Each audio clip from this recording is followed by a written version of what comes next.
Olá, gente, boa tarde. Hoje já 18 de maio, né? Daqui a 2 semanas a gente encerra esse mês de maio e entra junho e eu cada vez mais fico preocupado porque essa pandemia não arrefece, não diminui, e a gente continua sem aula física ainda por aqui, pelas aulas remotas, pelas aulas virtuais. Mas enfim, bora pra guerra, vamos continuar com a nossa luta, vamos continuar motivados, envolvidos com o nosso propósito, com o nosso objetivo de vida e passando por cima das adversidades. Legal? Tenho uma proposta para vocês hoje. Queria fazer, se vocês me permitem, queria fazer a proposta do tema da semana passada, que era sobre indígena, sobre a relação da cultura indígena com a sociedade brasileira contemporânea. Eu achei um tema bem específico, assim, é sobre índio, mas é cultura indígena, especificamente sobre cultura indígena e a relação com a sociedade contemporânea. Então eu vou propor esse tema aqui, vou escrever sobre ele. A princípio não sei direito o que vou escrever, né? Como se estivesse recebendo o tema agora, mas pensei nesse tema agora há 2 minutinhos. E vou escrever sobre isso, tá? Eu quero que vocês lembrem que o conceito que nós temos de texto dissertativo argumentativo exige responsabilidade desde o começo da redação. Então, eu estou reclamando, até que eu coloquei isso em uns textos que eu fiz, eu corrigi esse final de semana, que alguns alunos não estão contextualizando a proposta de redação. Acho isso muito perigoso. Já começa, fala sobre o tema e já coloca a problemática. Não, eu preciso contextualizar. E se você opta por fazer uma estratégia de argumentação, se você escolheu uma citação, um livro, um filme, uma referência histórica, escolher um exemplo, tudo bem, pode. É legal que faça, eu vou fazer, vocês vão ver aqui. Mas é muito importante que você contextualize. Por que eu estou usando isso aqui? Qual é a referência que eu dou para associar com o tema da minha redação? Porque senão fica solto, fica embuste, fica mentira, fica mentiroso essa citação. Se eu não conseguir contextualizar, se não usar essa frase, esse número, esse dado, essa pesquisa, essa alusão histórica, essa comparação com outro país para estabelecer intertexto, se eu não conseguir associar com o tema da minha redação, perdi o intertexto. Perdi problema, são pontos de coerência também. Ir direto ao ponto é importante, mas a gente evidentemente tem que colocar isso dentro de um contexto. Tem que ir direto ao ponto, não pode tangenciar, não pode buscar subterfúgios para evitar de tratar do tema, mas eu não posso também eu faço a introdução e já coloco aqui a minha proposta de problemática sem contextualizar. Não, por isso que muita gente está tentando fazer a redação em 4 linhas de introdução, sim, com uma letra grande. Não dá para fazer 4 linhas. Se a sua letra for pequena, 4 linhas, mas aqui está contextualizado, tem uma citação, tem uma alusão histórica, está aqui a primeira problemática, a segunda, aí beleza. Se a sua letra for muito pequena, tudo bem. Mas para quem não consegue fazer uma letra menor, tem que levar um número maior de linhas para fazer esse parágrafo de introdução, 5 ou 6, tá? Bora lá, vamos tratar disso agora. Ó, o tema da redação vai ser sobre cultura indígena. Os desafios da cultura indígena na sua relação com a sociedade atual, com a sociedade brasileira. Gostei muito desse tema, um tema específico, bem dirigido. Vamos lá, eu vou montar essa estrutura, tá? Eu vou fazer referência à literatura para começar o meu texto, que gosto de literatura, evidentemente. Depois vou fazer menção ao tema da redação. Logo em seguida eu vou marcar 2 problemáticas. Eu ainda não sei se vou fazer conclusão, vai depender do número de linhas. Mas pode ser que eu faça aqui uma conclusão, um parágrafo de conclusão, um período de conclusão. Mas ainda não tenho certeza. Se vou fazer, vai depender do número de linhas, como eu disse a vocês. Vou montar a introdução então, tá? Vou começar com uma referência literária. Vamos lá.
começar assim. Olha como é legal fazer uma referência literária. Ó, no romantismo brasileiro, a partir da segunda metade do século XIX, a proposição de dar cor local, nacionalismo e valorização do passado trouxe o índio como protagonista das melhores produções literárias do país na época. Tá? Aí fiz ponto aqui, não falei do tema da redação, vou fazer isso agora, tá? Vou fazer isso agora. Olha lá. Vou trocar a cor do pincel para fazer relação com o tema da redação que está colocado lá em cima, que é sobre cultura indígena, tá?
Bom, meninos, olha o parágrafo de introdução de um tema bom.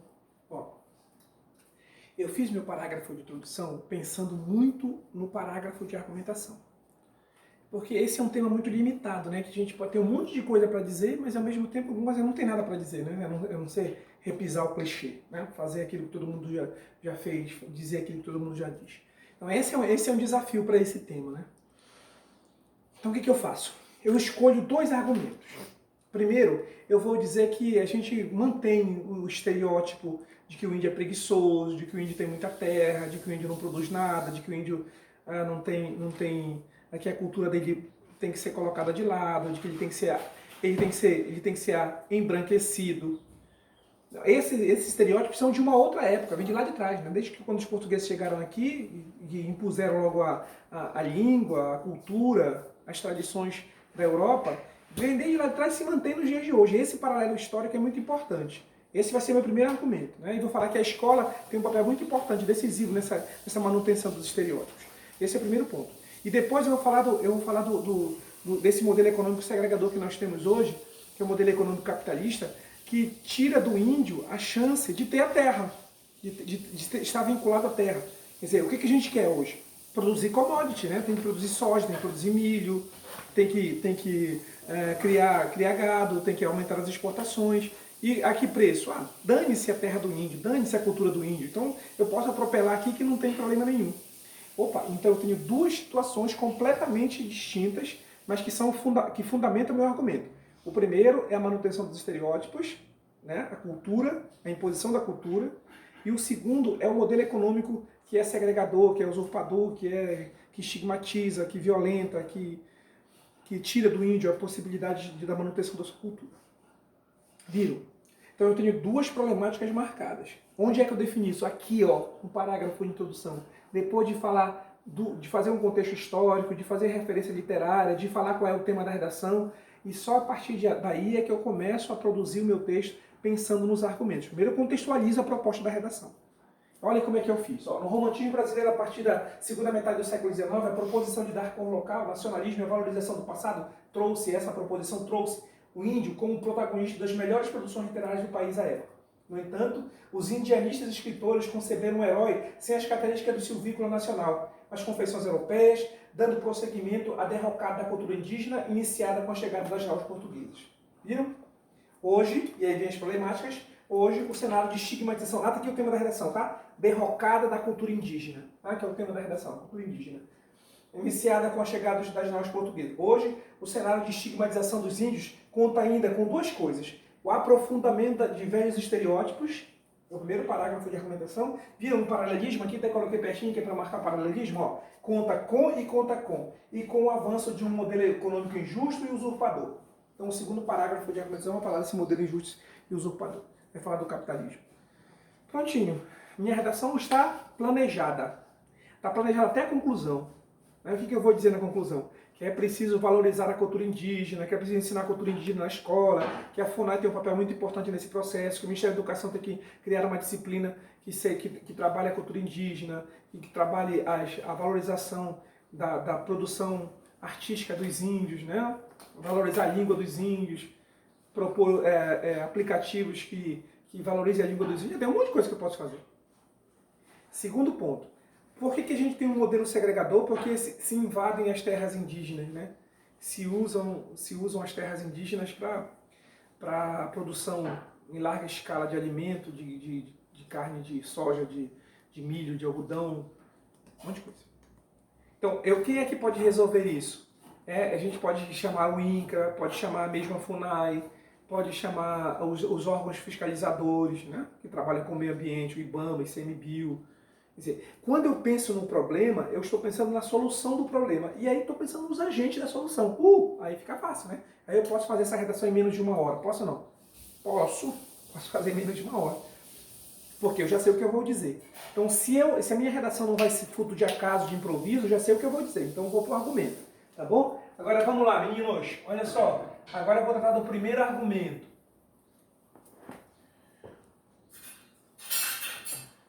Primeiro argumento. Aí eu pensei assim, é escola, né, é educação, é formação. Aí tem uma frase da Helen Keller que vocês conhecem bem, aquela escritora americana, que ela diz assim, que o resultado mais sublime da educação é a tolerância. A gente está falando de tolerância, de respeito. Opa, essa aí funciona. Essa aí ficou legal. Essa aí funciona. Lembrei disso agora. Tá? Vamos começar no parágrafo de argumentação para aparecer parágrafo de argumentação.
Queria que vocês me desculpassem o fato de fazer um parágrafo tão grande assim, mas é porque eu preciso ser bastante didático aqui, tá?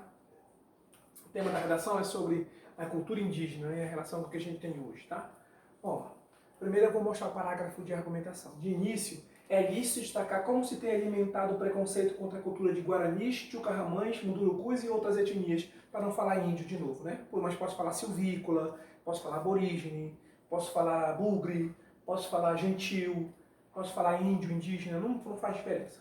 Bom, desde a chegada dos portugueses, tudo o que se viu foi a imposição, a violência e a aculturação. Eles negaram todas as tradições, os valores, os conceitos e o universo cultural dos aborígenes para impor a religião, a língua, a culinária. Pouco sobrou como herança dos primeiros habitantes do país, além de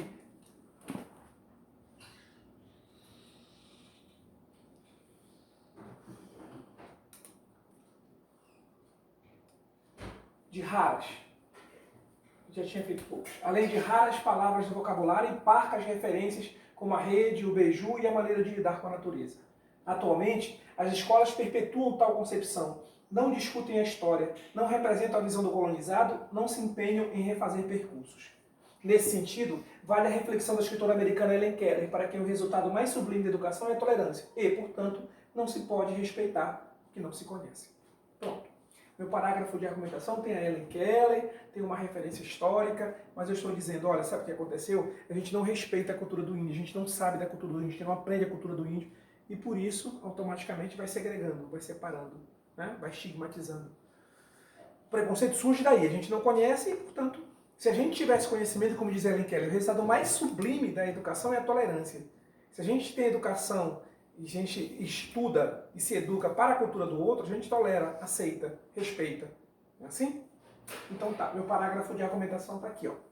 Aí vocês devem estar pensando assim, então já sabe o que é fazer no segundo parágrafo de argumentação, é falar sobre esse sistema, como eu disse ali, e com o avanço de um modelo econômico injusto e usurpador. Vou usar a palavra capitalismo, tá? Eu não fiz isso ainda porque estou guardando para usar no primeiro parágrafo ou no segundo parágrafo de argumentação.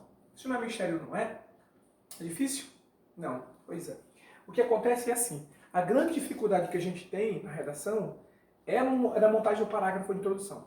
Então, quem está com alguma dificuldade em montar texto a partir disso, tem que fazer borrão mesmo. Vai lá e escreve, esse é o problema, faz a pergunta. O que é determinante para que não se valorize a cultura do índio? O que é determinante? Aí eu vou lá e respondo, o que é determinante é isso e isso. Na outra aula eu faço esse borrão, tá bom? O que é isso e isso. Mas por quê? Por que a falta de conhecimento gera essa estigmatização? Por que o capitalismo? Depois eu respondo a pergunta por que no corpo da redação. Por que a gente tem esse preconceito? A gente tem esse preconceito porque não se discute, a gente foi imposta uma cultura e a gente não discutiu essa cultura que chegou. A gente não valorizou a herança que veio lá de trás, né? A gente não discutiu, a gente não trouxe para a sala de aula, não trouxe para o ambiente, para o debate, uma cultura que foi imposta e aquela que foi renegada. Esse é o porquê. E aí você vai ver agora o outro porquê. Por que o sistema capitalista ajuda a desconstruir todo esse processo de valorização da cultura indígena? É o que nós vamos ver no segundo parágrafo aqui, eu vou apagar agora.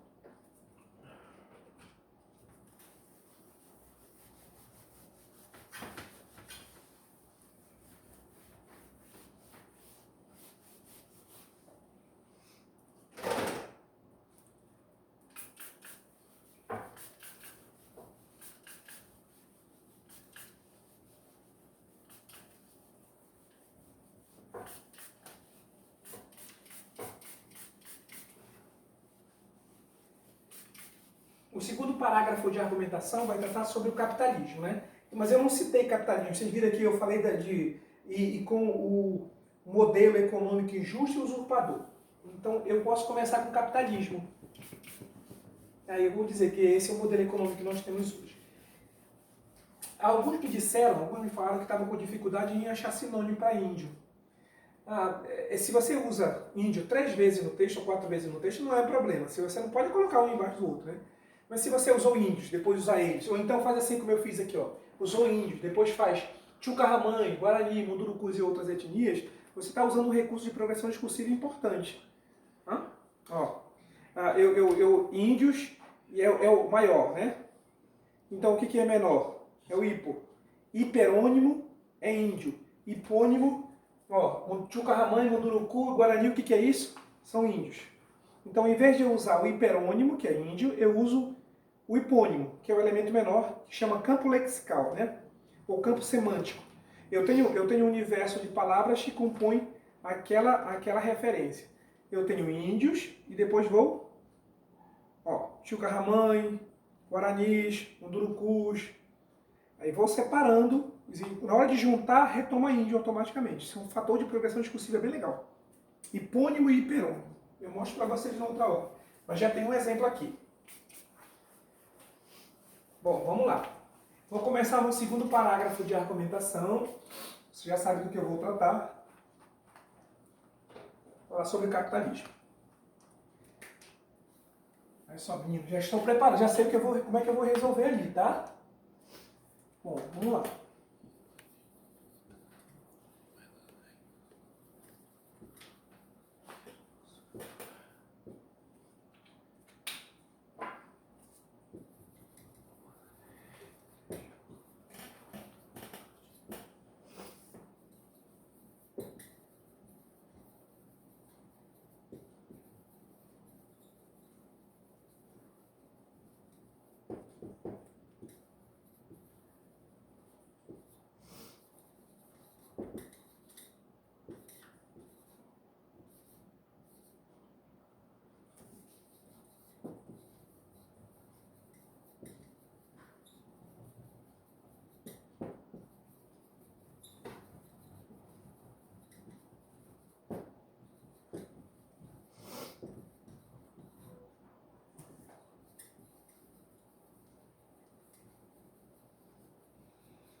Bom,